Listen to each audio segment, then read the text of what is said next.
আমাদের আড্ডাগুলো আসলে এরকমই, শেষ হতেই চায় না, হয় না কেমন জানি।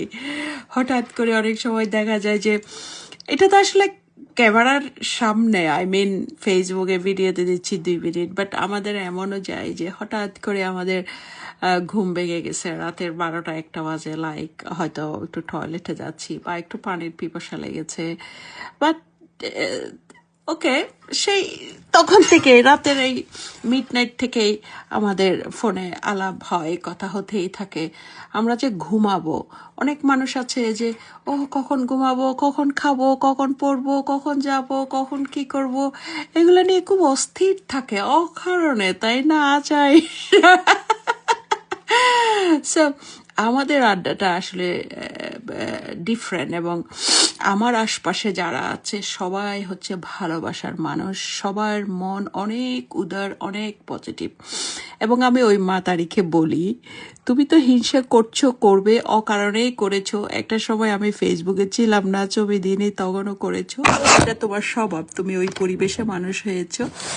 এখন তুমি আস্তে আস্তে দেখবে তুমি আমি কোন পরিবেশের মানুষ। সো তুমি একটা সময় আমার সম্বন্ধে জানার চেষ্টা করছিলে যে এই সে হাবি যাবি। সো এখন তোমাকে হাজার হলেও তুমি আমার প্রিয় মানুষটাকে কেড়ে নিয়েছো।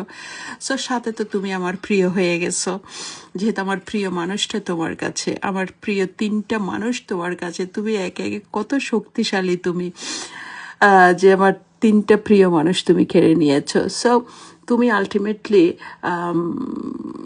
প্রিয় হয়ে গেছো আমার। সো আমি চেষ্টা করি যে তোমাকে সবসময় হ্যাপি রাখার জন্য এবং তোমাকে এন্টারটেনমেন্ট করার জন্য, এবং তুমিও সেটা চাও।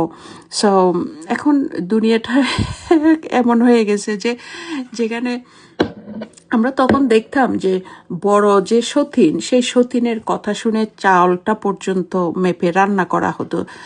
ছোট সতীনে জিজ্ঞেস করতো যে আপা কয় পট চাল দিব, কয় কি করব না করব, এরকম মানে বড় সতীনকে খুবই সম্মান করতো, সম্মানের চোখে দেখতো। বাট আই আন্ডারস্ট্যান্ড, এখন এটা হচ্ছে 2026 সাল। সো এবং তোমরা তো ওই যে বলে না আঙ্গুল ফুলে কলা গাছ যেটা হয় সেটাই হয়েছে।